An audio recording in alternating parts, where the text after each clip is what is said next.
మీరు కొత్తగా business start చేయాలనుకుంటున్నారా? మార్చ్ 16, 17న హైటెక్స్ లో ఫ్రాన్సెస్ ఇండియా బిగ్గెస్ట్ ఫ్రో ఎక్స్పో. వేదిక మీద ఉన్న పెద్దలకి, భారతీయ జనతా పార్టీ, తెలుగుదేశం, జనసేన ముఖ్య నాయకులకి, ఇవాళ అనేక ప్రాంతాల నుంచి ఈ ప్రజాగలానికి విచ్చేసిన బీజేపీ, తెలుగుదేశం, జనసేన సైనికులందరికీ కూడా నమస్కారం. మిత్రులారా, మీరు అనేక ప్రాంతాల నుంచి ఇవాళ ప్రజాగలానికి వచ్చారు. ఈ ప్రజాగలం ఈ రాష్ట్రంలో గరలాన్ని నింపుతున్న ఒక వ్యక్తికి గుణపాఠం నేర్పాలి. ఇవాళ ఈ దేశానికి అభివృద్ధి ప్రదాత విశ్వ నాయకుడు నరేంద్ర మోడీ గారు, ఆంధ్రప్రదేశ్ అభివృద్ధి ప్రదాత ఒక దార్శనికతకు చిరునామాగా నిలిచిన చంద్రబాబు నాయుడు గారు, విశ్వసనీయతకు నిలువెత్తు సంతకంగా నిలిచిన పవన్ కళ్యాణ్ గారు ఒక వేదిక మీదికి వచ్చి వినిపిస్తున్న సమరబేరి గుండె గొడ్డలి పోటు వేసే వాళ్ళకి గుండె పోటు తెప్పించాలి. గొడ్డలి పోటు వేసే వాళ్ళకి గుండె పోటు తెప్పించాల్సిన అవసరం ఉంది. మిత్రుల, గత 5 సంవత్సరాలుగా ఈ రాష్ట్రంలో ఒక అరాచక, అస్తవ్యస్త అవినీతి పాలన సాగుతా ఉంది. ఇచ్చిన ఒక్క హామీని నెరవేర్చలేక, ఆ నెరవేర్చలేని క్రమంలో ప్రజల నుంచి తిరస్కరణకు గురవుతుంటే పరదాల చాటున, బ్యారికేడ్ల మాటున ఈ రాష్ట్ర ముఖ్యమంత్రి తిరుగుతున్నాడు.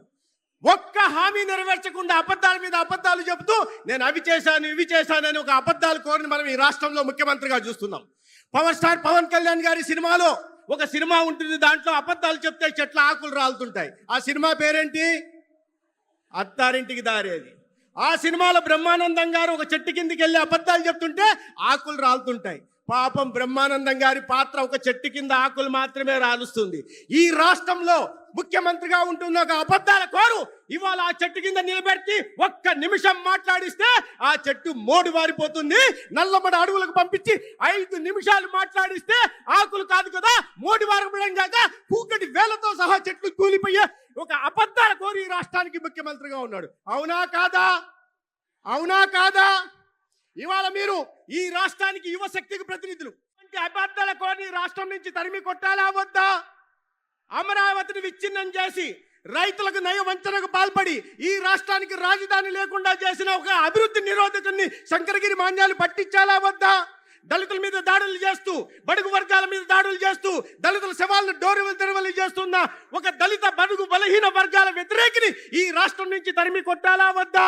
జాబ్ క్యాలెండర్ పేరుతో యువతకు ఒక్కడంటే ఒక ఉద్యోగం ఇవ్వకుండా నయ వంచనకు పాల్పడిన వాళ్ళకి యువశక్తిని తెలపాలా వద్దా?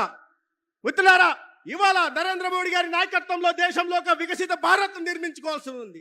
ఇవాళ దార్శనికత కలిగిన చంద్రబాబు గారి నాయకత్వంలో, పవన్ కళ్యాణ్ గారి నాయకత్వంలో ఆంధ్రప్రదేశ్ లో ఒక దివ్యమైన నవ్యాంధ్రప్రదేశ్ నిర్మించుకోవాల్సిన అవసరం ఉంది. ఉందా లేదా? ఉందా లేదా?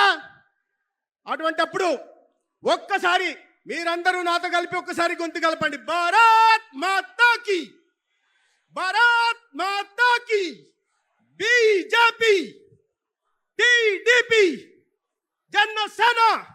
ధన్యవాదాలు, నమస్కారం. సుమన్ టీవీలో మీ పర్సనల్ అండ్ బిజినెస్ ప్రమోషన్స్ కోసం కింది నెంబర్కి కాంటాక్ట్ చేయండి.